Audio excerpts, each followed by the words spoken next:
गजा जी, पहले तो जितना भी प्रोमो मैंने देखा काफी इंटरेस्टिंग लग रहा था प्रोमो। काफी सारे सस्पेंस प्रोमो में ऑलरेडी है। आपने काफी अच्छा गाना गाया, बीच में एक गाना था। आपसे जानना चाहूंगा अपने किरदार के बारे में। बहुत बहुत शुक्रिया विशाल। अ, ये मेरे कैरेक्टर का जो नाम है वो है त्रिलोक बंसल। और वो अपने घर पर दो लोगों को इनवाइट करता है। एक मृणालिनी है जो क्राइम जर्नलिस्ट हैं, और एक हैं इंस्पेक्टर ओम, सुमित व्यास और श्वेता। और उसके बाद जो कहानी की परतें खुलना शुरू होती हैं,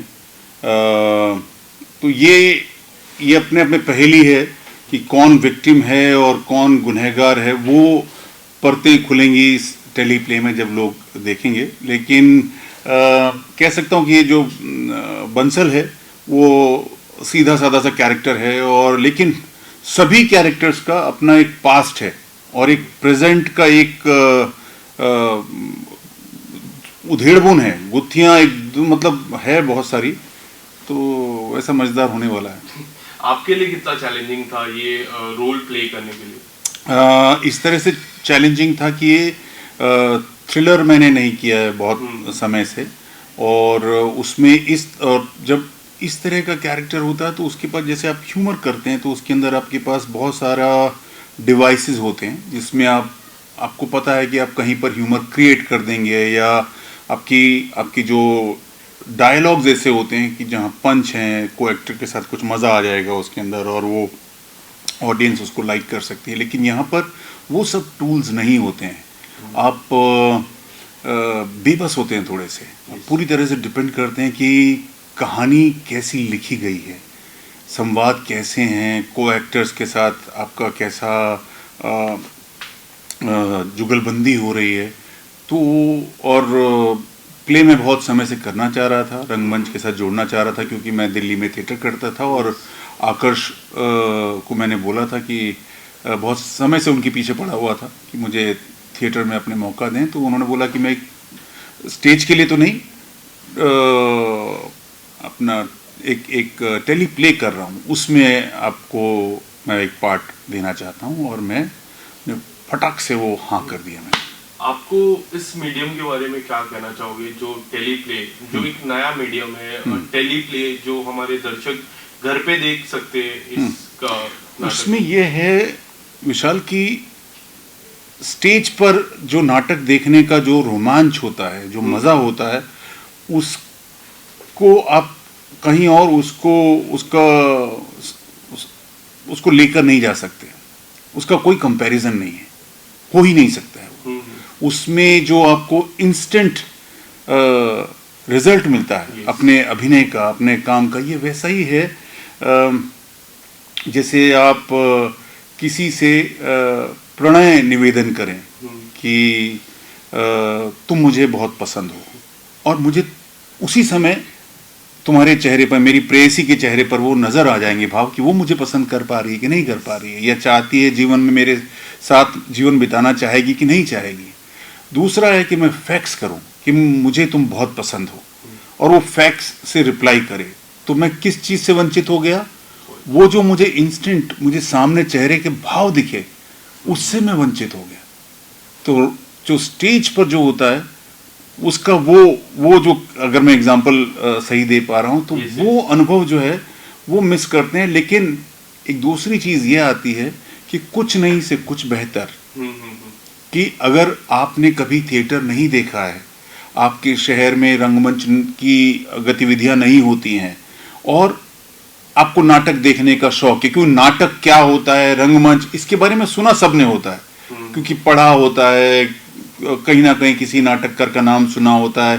नहीं तो जीवन में हम आम बोलचाल की भाषा में बोलते हैं ना, अरे ज्यादा नाटक मत कर। इसका मतलब नाटक हमारे लाइफ में है, पता सबको होता है। तो उसमें ये जो जी का ये जो टेली प्ले का जो ये जो फॉर्मेट है, वो क्या कर रहा है कि एटलीस्ट कुछ 70% या 80% का तो आनंद आपको दे ही रहा है, कि जो सहजता होती है रंगमंच की, नाटक की जो आप में क्या होता है, सिनेमा जैसी आपाधापी नहीं होती, बहुत सारे कट्स और वो सब नहीं होते हैं।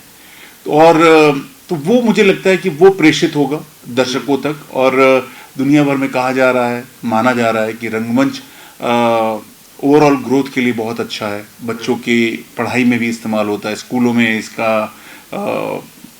अध्ययन किया जाता है। तो रंगमंच से जितने ज़्यादा लोग जुड़ेंगे उतना अच्छा। तो ये मुझे लगता है कि ये इनडायरेक्टली रंगमंच को फायदा पहुंचाएगा इस तरह का कार्यक्रम। इसके अलावा जिस तरह आप कह रहे हो क्विक रिस्पॉन्स या फिर क्विक रिजल्ट मिलते हैं रंगमंच में, यहाँ पे हमारी लाइव ऑडियंस तो नहीं होगी सर। जी। तो कई ना हद तक आप लाइव ऑडियंस को मिस करोगे, जो एक्टिंग में नाटक में हम लाइव ऑडियंस देखते हैं। बिल्कुल मिस करूंगा, लेकिन क्या होता है जब हम शूट कर रहे थे तो उस समय तकरीबन 70-80 जो क्रू मेंबर थे, सिनेमाटोग्राफर, असिस्टेंट, को एक्टर्स, उनसे वो भाव मिल जाते हैं। हाँ। कि आप जो मेहनत कर रहे हैं वो प्रेषित हो रही है, पहुंच रही है कि नहीं पहुंच रही है। इसके अलावा ओटीटी और जो टेलीप्ले, दोनों में क्या फर्क आप देखते हो? तकनीकी रूप से सेम है कि सिनेमा के कैमरे से शूट होगा, तकनीकी रूप से एडिटिंग सेम होती है। मुझे लगता है कि वो जो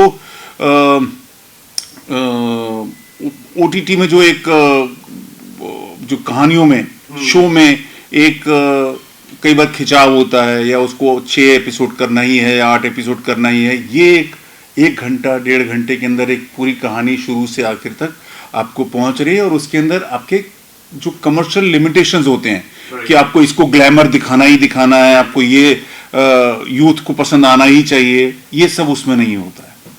इसके अलावा हम जब पैंडेमिक के बाद जिस तरह, हो सकता है मैं ये सब बातें बोल रहा हूँ, हो सकता है कुछ दर्शकों को लगे कि ये ठीक नहीं बोल रहा है, तो मैं उसके लिए पहले से क्षमा चाहता हूँ। इसके अलावा सर मैं बात करूं पैंडेमिक के बाद से जिस तरह ओटीटी का एरा आया है, इन फ्यूचर क्या आपको लगता है टेलीप्ले का भी ऐसा ही एरा आने वाला है in future, past present? Again जैसे मैंने कहा कि जो रंगमंच है उसका कोई मुकाबला नहीं है। जो लोग जो रंगमंच से जुड़े हुए हैं, जो थिएटर देखने जाते हैं, उसका आनंद तो उसका कोई मिलाप नहीं है उसके अंदर। लेकिन कह सकता हूँ कि कहानियां इतनी ज़्यादा हैं, इतने ज़्यादा नाटक हैं, इतने ज़्यादा ड्रामास फैले हुए हैं चारों तरफ, और वो दर्शकों तक अगर पहुंचते हैं अच्छे रूप में, जो कि ये जी का जो प्लेटफॉर्म है वो पहुंचा रहा है। मैंने इनके पहले की भी नाटक बहुत सारे देखे हैं, और वो उसके अंदर वो आनंद आता है। आप बैठ के, आप होता ना कि एक कहानी सुन रहे होते हो, अभिनय के जो पक्ष होते हैं कि आपकी जो उसकी बारीकियां होती हैं, वो आपको देखने को मिलती हैं उसके अंदर। वो जो अगर जो रसिक लोग हैं, जो अच्छा अभिनय देखना चाहते हैं, अच्छी कहानियों की वो जीना चाहते हैं, उनके लिए ये टेलीप्ले की दुनिया बहुत अच्छी है। लास्टली दर्शकों को क्या मैसेज, क्या संदेश देना चाहोगे? गुनाह मत करिए। Thank you so much. Thank you.